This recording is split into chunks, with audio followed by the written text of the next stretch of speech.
세상에 떠도는 기묘한 괴담들. 첫 번째 이야기. 경상북도 울진에 있는 해안부대 군대 후임의 실화괴담. 울진에 있는 해안부대에서 전역을 4달쯤 남은 병장이었을 때 들은 이야기입니다. 저희 부대는 해안부대라는 특성상 해안 침투를 목적으로 하는 간첩을 감시하는 게 주 목표죠. 그래서 일몰쯤에 나가서 일출 때까지 바닷가에 있는 진지에서 매복을 서곤 합니다. 3인 2개 조인데 저희 조는 저와 일병 마루봉 후임 녀석과 갓 2등병을 단 부사수가 있었습니다. 날은 춥고 시간은 안 가고 해서 이병 녀석에서 무서운 얘기 아는 거 있으면 해보라고 했죠. 그 후임 녀석은 한참 생각하더니 자기가 사회에 있을 때 들은 이야기라고 하며 이야기를 하기 시작했습니다. 주변도 어둡고 분위기도 우물하고 해서 무서운 이야기를 시작한다는 말조차도 소름이 살짝 돋았었습니다. 이야기 전개에 편의상 가명을 사용해서 서술을 하겠습니다. 일단 이성민이라는 이병 녀석이 군대 입대하기 1년 전에 겪은 일이랍니다. 자기 친구 중에 아버지랑 둘이 사는 현철이라는 친구가 있었습니다. 근데 이 현철이라는 친구 집안이 약간 어려운 경제 상황인지라 아버지는 하루하루 막노동을 하시고 이 친구는 매일 아르바이트를 해서 집안 사정을 돕고 있었죠. 그렇게 어렵다 보니 집도 반지하에 살게 되었고요. 그런 현철이라는 친구에게 연락이 왔더랍니다. 야, 오늘 월급 나오는 날이니까 술이나 한잔하자. 오케이 콜이지. 그렇게 해서 둘은 시내 한 술집에서 거나하게 취하고 2차까지 갔었다고 합니다. 둘은 기분 좋게 취해서 술집을 나오게 되고 현철이라는 친구가 성민이에게 어제 아버지 지방 현장 가셔서 지금 집에 안 계셔 우리 집 가서 한 잔 더 하자. 그래. 그러지 뭐. 그래서 둘은 현철이가 사는 집으로 발걸음을 옮겼답니다. 둘은 간단히 안주에 소주를 먹고 있었고 슬슬 한개에 다다르자 성민이가 자기 전에 라면이라도 먹고 해장하고 자자. 집에 라면 있냐? 아니 라면 없는데. 기다려봐 내가 사올게. 해서 현철이가 라면을 사러 밖에 나갔답니다. 그 사이 성민이는 벽에 기대서 TV를 보고 있었다가 기댄 상태로 깜빡 잠이 들었었다고 합니다. 얼마쯤 잤을까?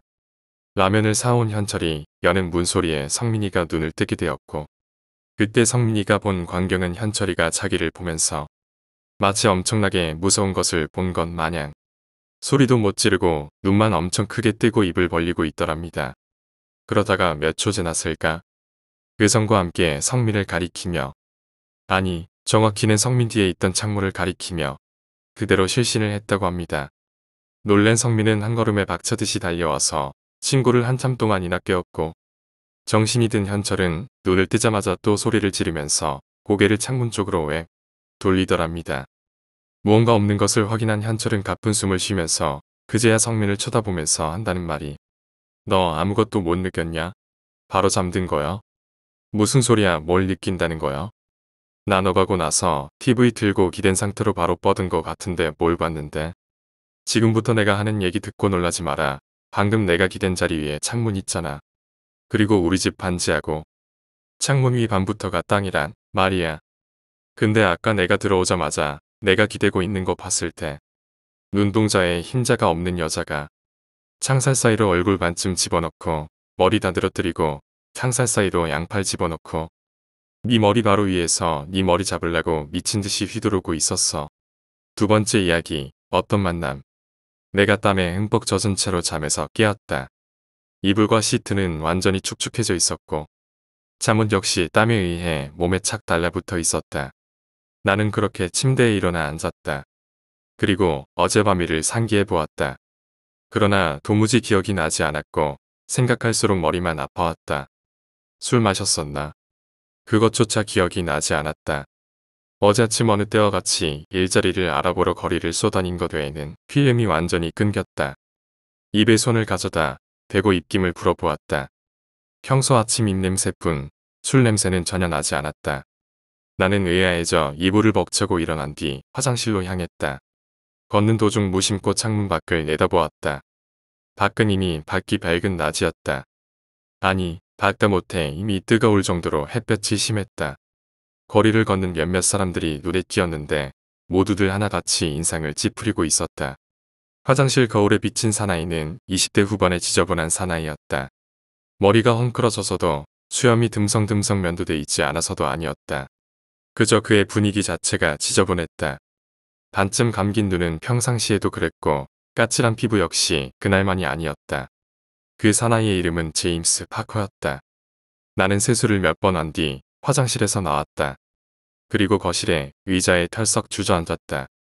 아니, 거실이라고 하기엔 너무 작았고 침실, 그리고 부엌과 공동 공간이었다. 이 집에서 유일하게 나누어진 공간은 이 거실과 화장실뿐이었다. 나는 다시 한번 어젯밤 일을 생각해 보려고 애를 썼다. 나는 학창시절부터 사용하던 시간 법칙을 이용하기로 했다. 무언가를 잃어버렸을 때 쓰곤 했던 나만의 습관이었다. 나는 나무로 만든 싸구려 의자를 벅차고 일어섰다. 그리고 침대 옆에 놓인 작은 책상에 다가섰다.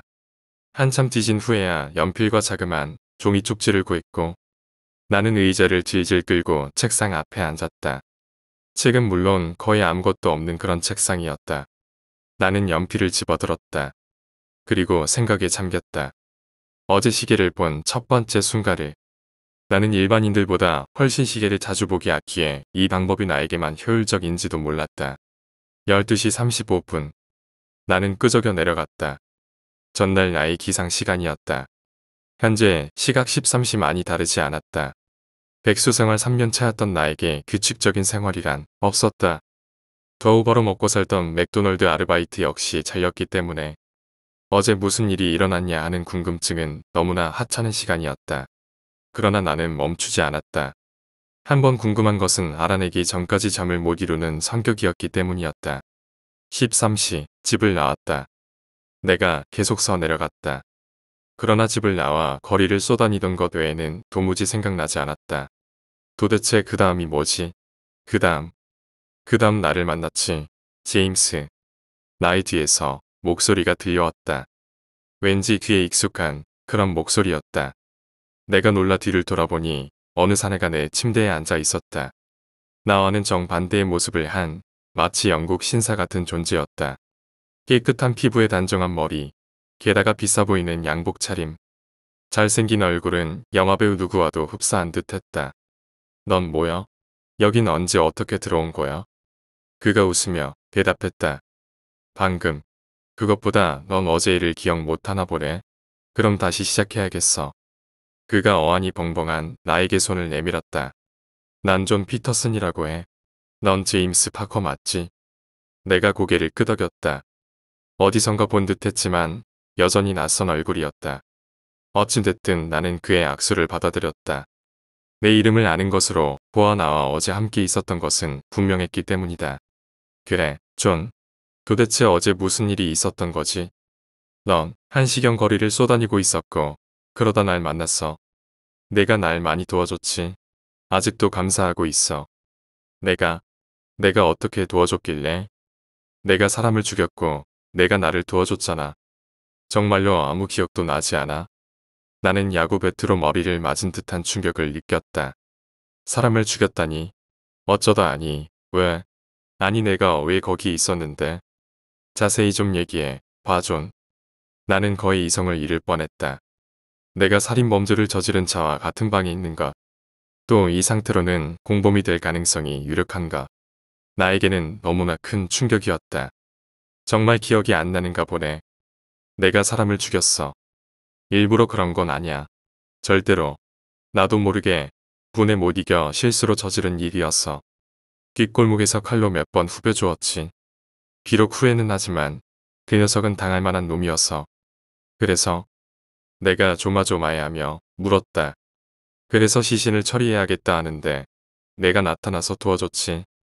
결국 가까운 식당에서 커다란 봉투를 구해와서 같이 처리를 하고 통성명하고 가까운 바에서 술 한잔 했지.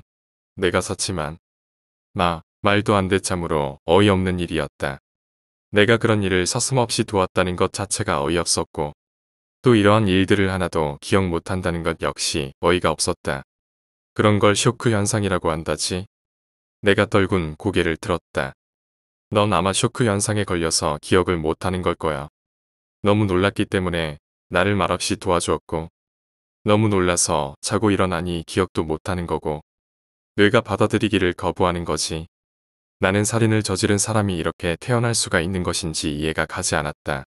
또한 두려웠다. 나는 나의 어깨가 떨리고 있음을 똑똑히 실감했다. 그러나 그의 말이 너무 척척 들어맞는 듯했다. 아니야, 난 그런 적 없어. 증거라도 있어? 없잖아. 난 어제 친구들이랑 술을 마셨어. 그래, 그래서 너무 취해서 필름이 끊긴 것뿐이야. 살인 같은 건 너나 했고 여기서 나가줘 이제. 그가 미소를 떴다. 살기가 띈 섬뜩한 미소였다. 증거 왜 없어? 우리 둘을 목격한 사람이 있는데. 나는 다시 한번 충격에 빠졌다. 목격자라니 물론 나도 오늘 아침에 뉴스에서 본 거야. 그래서 한 걸음에 여기로 달려왔고. 다행히 내가 어제 널 여기까지 바래다줘서 말이지. 아니었으면 지금쯤 넌 아무것도 모르고 밖에 나돌아다니다가 체포되었을걸. 나는 모든 사실이 믿기지가 않았다. 아니, 믿고 싶지가 않았다. 하지만 이 순간 침착을 잃어서는 안 될 듯했다. 심각한 상황일수록 심각해져야 한다는 아버지의 말씀이 떠올랐다. 나는 숨을 몇 번 가다듬었다. 그리고 속으로 주문을 외웠다. 진정해, 제임스. 진정해. 그래서 이제 어쩔 셈이야? 내가 물었다. 왠지 그가 해결책을 들고 왔다는 생각이 들었기 때문이었다. 간단해. 여기까지 널 끌고 온 건 내 탓이니까 널 책임질게. 듣던 중 반가운 소리였다. 어떻게? 비행기 티켓 가져왔어. 베니스행이야. 거기 내 별장이 있거든. 우린 거기서 몇 년 지내야겠어. 잠잠해질 때까지만. 그가 외투주머니에서 비행기 티켓을 꺼내 침대에다 던졌다. 나는 그것을 물끄러미 바라보았다. 정말 괜찮을까? 괜찮다니까. 내 재력으로 안 되는 건 없었어. 그리고 앞으로도 없을 거야. 그가 방 안을 둘러보았다. 짐 싸도록 해. 그리고 2시간 뒤에 공항에서 봐. 조심하고. 그가 일어섰다. 나는 그와 비행기 티켓을 번갈아 보았다. 비록 이유가 좋지는 않았으나 뜻밖의 여행이었다. 게다가 먹을거리 걱정 따윈 안 해도 됐고. 존에게 잘만 부탁하면 일거리도 찾을 수 있을 듯했다. 알겠어. 겨우 배낭 하나에 내 모든 살림이 들어갔다. 살림이라고는 고작 옷 몇 벌에 내 손에 든 비행기 티켓뿐이었다. 뜻밖의 여행에 좀 전에 가득했던 공포감이 밀려 없어지는 듯했다. 그리고 왠지 모르게 들뜬 기분까지 들었다. 왠지 모든 일이 계획된 축복인 듯했다. 희망을 잃지 않고 열심히 살아온 나에게 신이 주는 데가 비록 살인이라는 무서운 탈을 쓰고 찾아왔지만 말이다. 난 잘못이 없잖아. 그렇지? 난 사람을 도왔을 뿐이야. 그리고 지금 그 대가를 받는 것이고 교회에서도 사람을 도우려고 나오잖아. 그러니까 난 잘못 없어. 그래. 난 착한 놈이야. 내가 나 자신에게 최면을 걸며 밖으로 나왔다. 따스한 캘리포니아 햇살이 나를 비추었다. 나는 심호흡을 한 번 한 뒤 걸음을 재촉했다.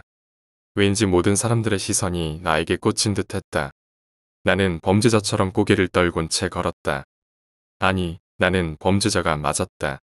비록 기억이 나지는 않았지만 나는 재빨리 택시를 잡아탔다. 이제 몇 시간 뒤면 나는 해방을 느낄 것이었다. 이런 따가운 눈초리들은 물론 27년 동안 살아온 구질구질한 삶 자체를 말이다. 공항으로 가주세요. 공항은 시원했다. 에어컨 바람을 느끼며 손목시계를 내려다보았다.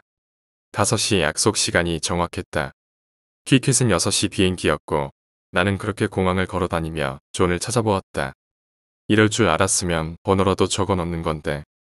내가 중얼거리며 두리번거렸다. 하필 연이었던지라 공항은 매우 붐볐다. 나는 인파를 가르는 발걸음이 빨라지고 있음을 느꼈다. 오던 중 살인 기사가 뜬 뉴스 헤드라인을 보았지만 너무 두려워 읽어보지는 않았다. 그래서 내가 더 조마조마해졌고 존을 더더욱 찾아 헤맸다. 현상 수배가 뜨기 전에 사라져야 하는데 무언가 이상한 낌새를 느낀 나는 그때 다짐했다. 비록 존이 나타나지 않아도 나는 비행기를 탈 것이라고. 일단 타고 나서 베니스에서 새로운 인생을 혼자 살아가면 되는 것이었다. 이름도 성도 바꾸고 그렇게 살아가는 것이었다. 그때 뒤에서 누군가가 나의 어깨를 잡았다. 나는 순간 움츠렸고 머릿속이 하얗게 변하는 듯했다. 늦어서 미안. 뒤를 돌아보니 존이 서 있었다. 아까와 같은 양복 차림에 짐이라고는 달랑 여권 하나 들고 있었다. 짐은? 말했잖아. 거기 내 별장 있다고. 거기에 다 준비되어 있어. 나는 고개를 끄덕였다. 그리고는 웃어 보였다. 고마워. 이렇게 해줘서. 내가 악수를 청했고 그 역시 미소를 띠며 악수를 받아들였다. 내가 고맙지. 난 내가 행여나 자수라도 할까봐 조마조마했어. 다행히 넌 우리 둘의 안전을 위한 옳은 선택을 했지. 그때 누군가가 다시 나의 어깨를 잡았다. 이번에는 별대수 아닌 듯이 뒤를 돌아보았다. 뜻밖에도 나를 잡고 있던 것은 경찰이었다. 제임스 바커 씨. 그제야 나는 이제 죽었구나 라는 생각이 들었다. 도망칠까? 라는 생각도 들 정도였다. 네, 그런데요. 나는 애에서 태어나게 대답했다. 당신을 그레고리 스미스 씨의 살인 혐의로 체포합니다. 당신을 묵비권을 행사할 권리가 있으며 변호사를 선임할 수 있습니다. 그가 나의 손목에 수갑을 채웠다. 이봐요. 난 사람을 죽이지 않았어. 내가 아니라 이 사람이 그랬어요. 내가 뒤를 돌아 존을 바라보았다. 그러나 그 자리에는 이미 아무도 없었다.